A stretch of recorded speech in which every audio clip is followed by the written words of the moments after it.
테라로사 시스터스 여러분 안녕하십니까? 제가 아주 중요한 내용의 강의를 계속하겠습니다. 먼저 본 강의에 인생의 이정표라고 하는 내용을 말씀을 드렸습니다.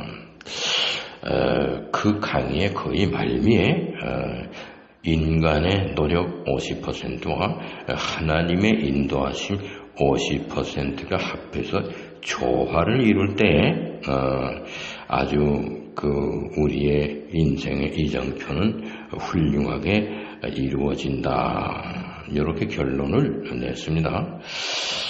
지금 말씀드리려고 하는 것은 제목이 예정조화의 신비, 예정조화의 신비입니다. 예정조화라고 하는 것은 영어로 말하면 pre-stabled harmony, 미리 딱 이렇게 결정되어진 조화다, 이런 겁니다. 이 개념은 독일의 철학자 임마누엘 칸트 이전 사람입니다. 임마누엘 칸트가 독일 관념론을 창시한 첫 번 철학자다. 그런데 그 칸트의 이전에 라이프니츠라고 하는 사상가가 있었습니다. 이 라이프니츠라고 하는 사람이 생각한 독창적인 그런 이론입니다. 그것은 독일 말로 프레스타빌리어테 하모니입니다. 영어로는 프리스테이블드 하모니입니다.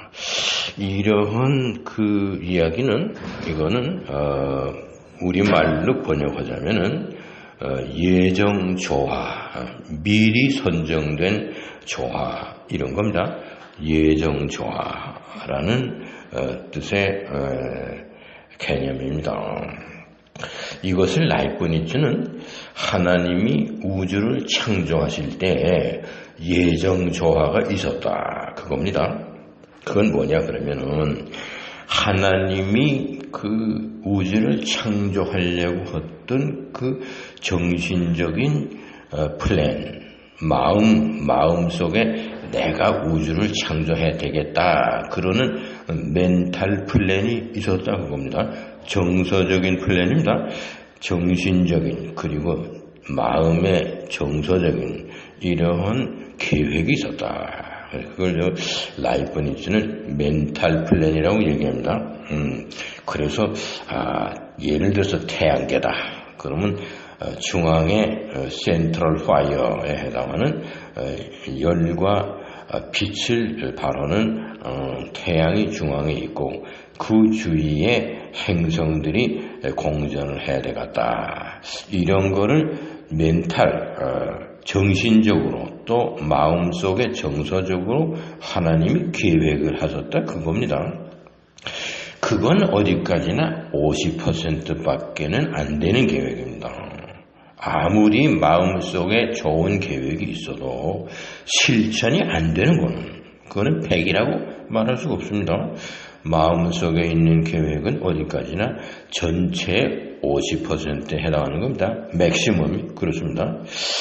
그래서 그거를 실천에 옮기는 거, 그것을 피지컬 엑세큐션이라고 말합니다. 라이프니츠는 물리적인 실행입니다.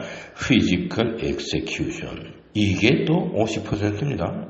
그러니까 정신적인, 마음속에 계획한 정서적인 계획이 있었다, 플랜, 멘탈 플랜이 있었다, 이거는 50%고 그것이 물리적인 현상으로 나타난다, 피지컬 엑세큐션입니다.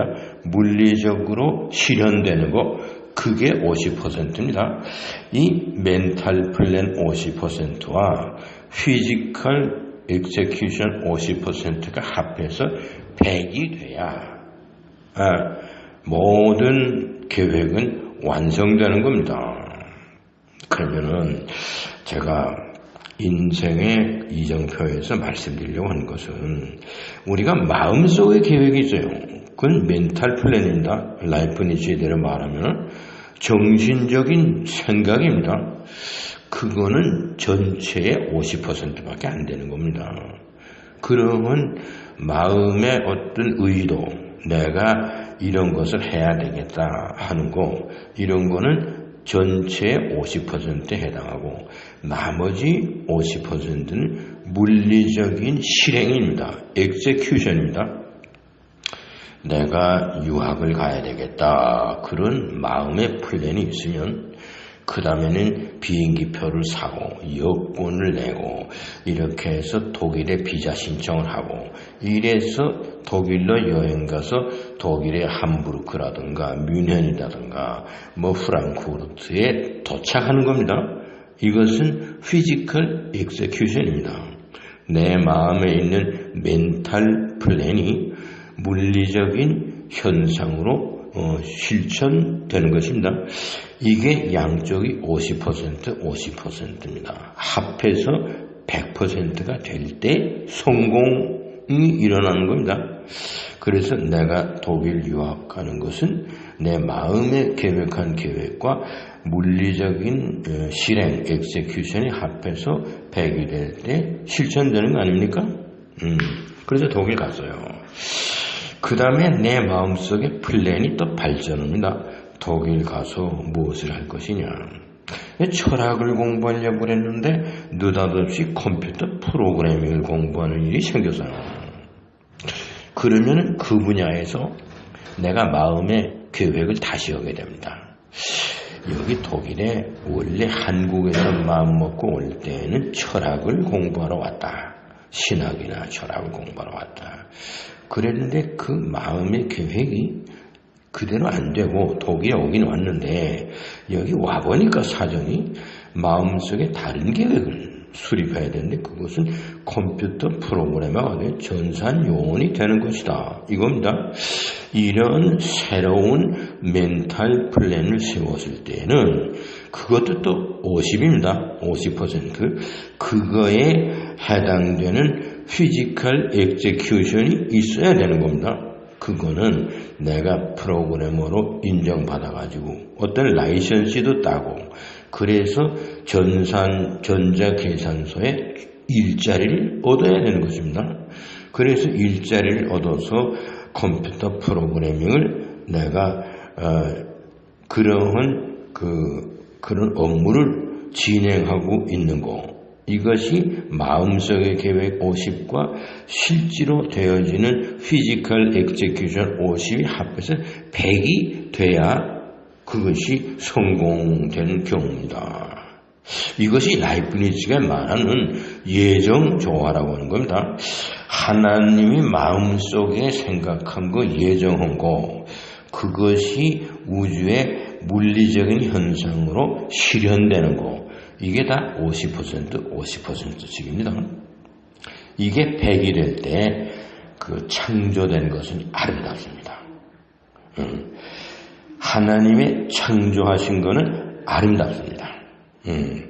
그러면은 새 한 마리가 하나님의 계획하신 대로 그 멘탈 플랜이 있었는데 그게 피지컬 execution의 50%가 다 이루어졌을 때 아주 아름다운 그런 비둘기 한 마리가 굉장히 아름답습니다.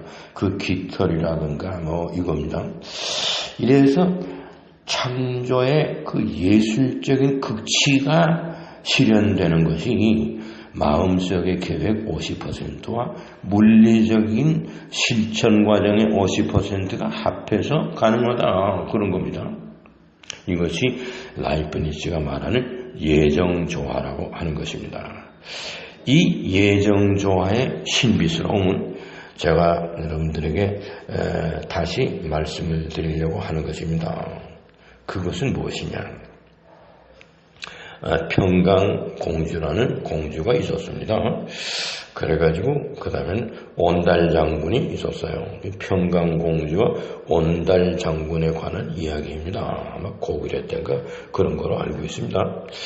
평강공주가 태어났는데 아마 어렸을 때 소리를 내서 많이 울었던 것 같습니다. 그러니까 그 아버지가 너 울음을 그치라.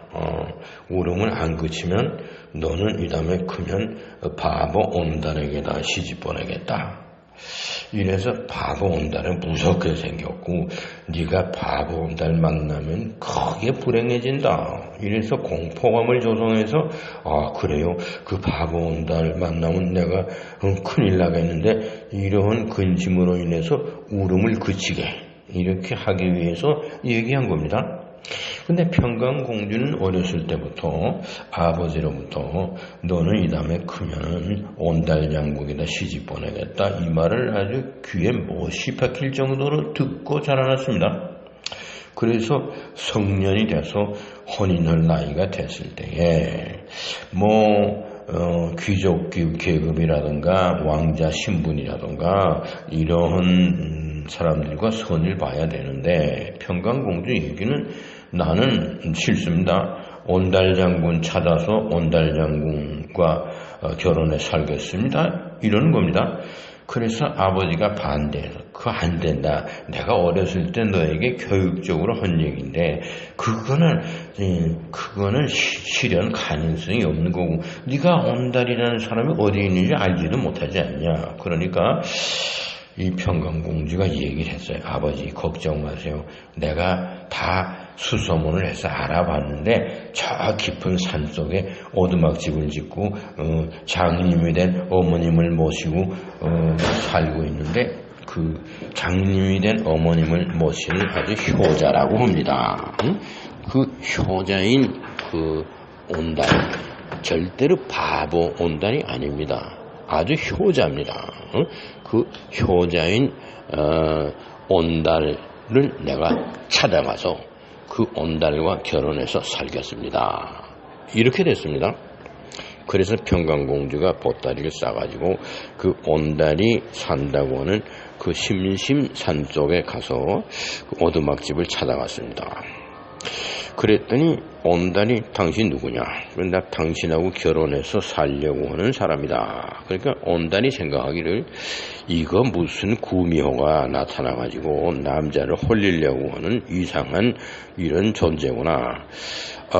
나는 당신 같은 사람 만나서 결혼해서 살 생각이 원래 없었으니까 안 된다. 이랬습니다.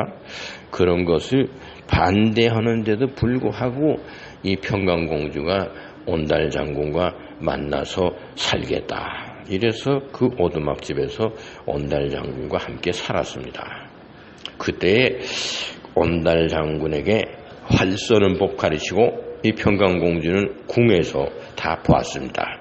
말 타는 법, 칼 쓰는 법 이런 무사도를 직접 가르쳤습니다.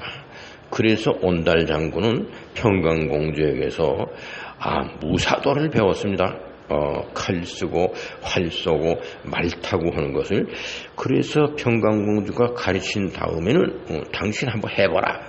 그래서 칼 쓰고 활 쏘고 말 타고 하는 것을 보고 아직도 부족하다. 이 부분은 이렇게 하고 이 부분은 이렇게 해야 된다. 이렇게 가르쳤습니다. 그래서 평강공주가 온달 장군을 사랑하고 온달 장군에게 모든 정성을 다 바치고 지성을 다 바쳐서 장군을 만들었습니다. 그랬는데 신라가 쳐들어왔습니다. 그래서 지금 지하철 아차산 정거장이 있는 바로 그 장소입니다. 거기에서 신라 군대와 교전해서 전쟁을 하게 됐습니다. 그 전쟁하는 데서 온달 장군이 전사했습니다. 그랬는데 그 시체가 땅에 딱 붙어서 떨어지질 않는다 이겁니다. 관에다 넣어서 평양으로 이전을 해야 되는데 시체가 땅에 붙어서 떨어지지 않습니다. 그래서 평강공주에게다 사람을 보내서 온달 장군이 전사했는데 그 시체가 땅에 붙어서 떨어지지 않습니다. 평강공주님이 오셔야 됩니다. 그래서 평강공주가 가서 온달 장군을 쓰다듬고 입 맞추고 수고했다. 나라를 지키기 위해서 고생했는데 지금은 집에 가서 편히 쉴 때가 되었다. 그러고 끌어안았더니 그제서야 그 시체가 땅에서 떨어졌다 이겁니다. 그래서 관에다가 담아서 운구해서 평양으로 가져갔다 이런 겁니다. 이게 무슨 얘기냐? 평강공주의 사랑이 50%고 또 온달 장군의 그 성취하는 거 평강공주와 해서 노력해서 온달 장군의 50과 평강공주의 50과 100이 돼야 하는 것인데 평강공주의 사랑이 100이 못 됐던 겁니다. 한 45 정도 되고 5가 남았던 거죠. 그래서 온달 장군의 그 시체가 땅에 붙어서 떨어지지 않은 겁니다. 그래서 평강공주가 가서 온달 장군을 끌어안아서 부족한 50%를 채워서 45%의 사랑을 5% 더해서 채웠을 때 온달 장군의 50%와 평강공주의 50% 100이 돼가지고 온달 장군이 떨어져서 다시 평양으로 운구에 갔다 이런 얘기입니다. 지금도 그 지하철 그 정거장 아차산에 가면은 온달 장군과 평강공주를 그 조각을 해놓은 게 있습니다. 그 조각을 여러분들이 한번 가보시면 라이프니츠가 말했던 그 예정 조화 평강공주가 평강공주가 온달 장군을 위해서 할 수 있는 것은 전체 100 중에 맥시멈이 50입니다. 또 온달 장군이 할 수 있는 것은 자기가 해야 할 50입니다. 이게 합해서 100이 돼야만 성공하는 겁니다. 근데 그 조화가 100이 못 되고 조금 부족했어요. 평강공주의 사랑이. 그래서 그 부족한 부분이 채워졌을 때 평강공주와 온달 장군의 그 인생의 어떤 조화가 이루어졌다. 이런 얘기입니다. 여기에서도 라이프니츠의 예정조화의 신비함을 이야기할 수가 있는 겁니다. 우리가 꽃 한 송이를 봐도 장미꽃이 참 아름답습니다. 그 장미꽃에 대한 디자인이 하나님 마음속에 있었습니다.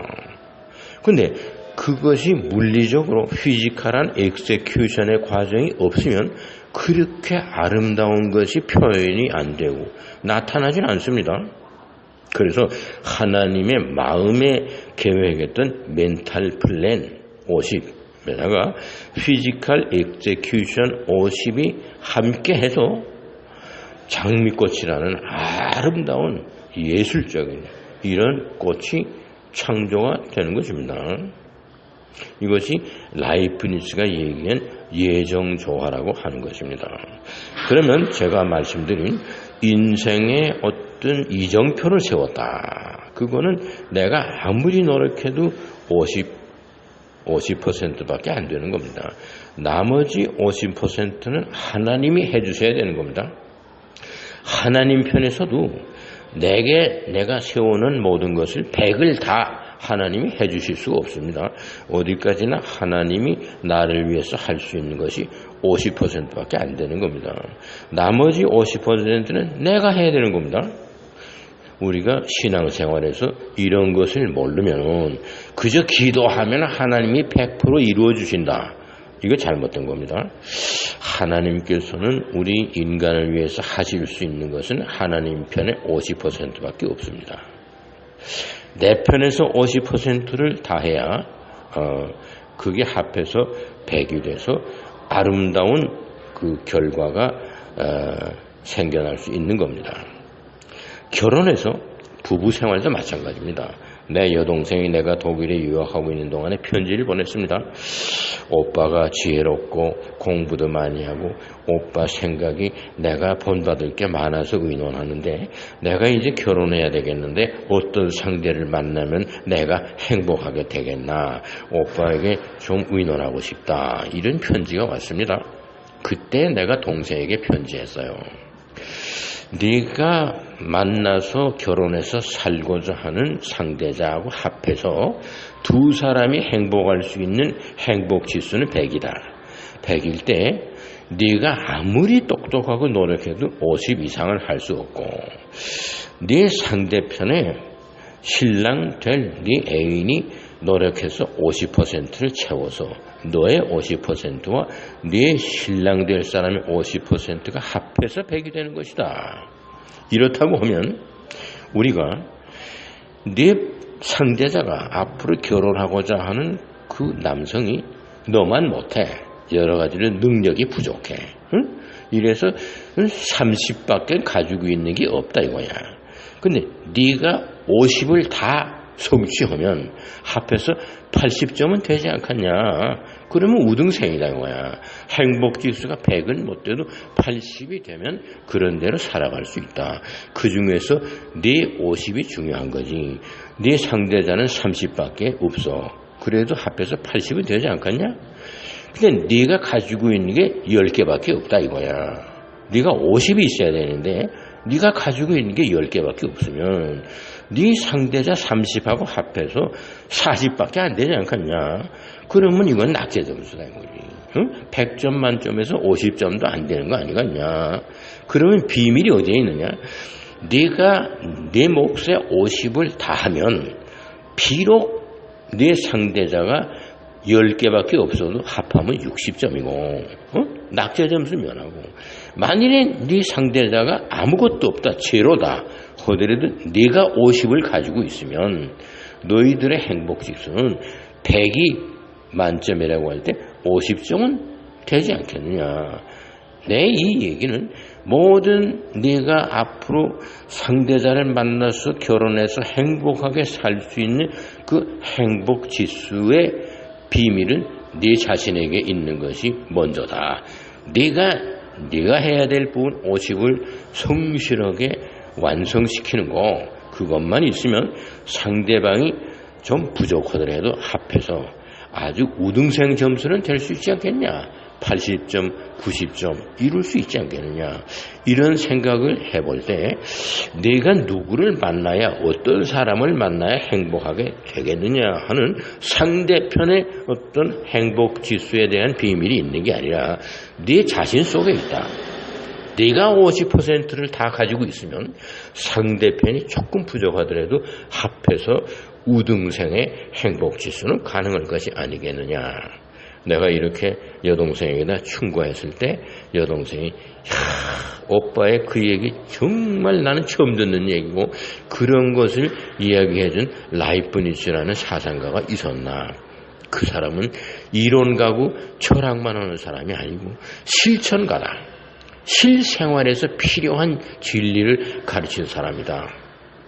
그래서 자기 남편이 여러 가지로 오빠에 비하면 부족하다. 목소리도 오빠만 못하고 말하는 소위 그 표현력도 오빠만 못하고 그저 자연과학을 공부한 엔지니어다. 이겁니다. 오빠가 50을 가진 사람이라고 하면 자기가 결혼한 신랑은 한 30이나 40 정도밖에 못 되지만은 내가 50을 가지고 있으려고 노력하다 보니까 우리들이 합해서 오빠의 말씀대로 80점 내지 90점에 해당하는 우등생의 행복 지수는 유지했다고 본다. 이러한 편지를 동생으로부터 받았습니다. 친애하는 테라로사 시스터들 여러분, 우리가 행복을 추구합니다. 우리가 인생의 이정표를 세우는 것은 행복의 길을 가기 위한 겁니다. 그런데 내 노력이 전체 100에서 50%밖에 안 됩니다. 나머지 50%는 하나님이 채워주셔야만 되는 겁니다. 이것이 라이프니츠의 예정조화입니다. 이 예정조화의 신비함을 믿는 것이 우리의 신앙입니다. 우리는 하나님을 그렇게 믿어야 하는 것입니다. 인생의 이정표라는 지난번 강의에 계속해서 예정조화의 신비스러움이다 하는 것을 여러분들에게 말씀드림으로써 우리가 세우는 인생의 이정표가 어떻게 실현되어야 되겠는가, 이 비밀을 여러분들에게 말씀드렸습니다. 감사합니다.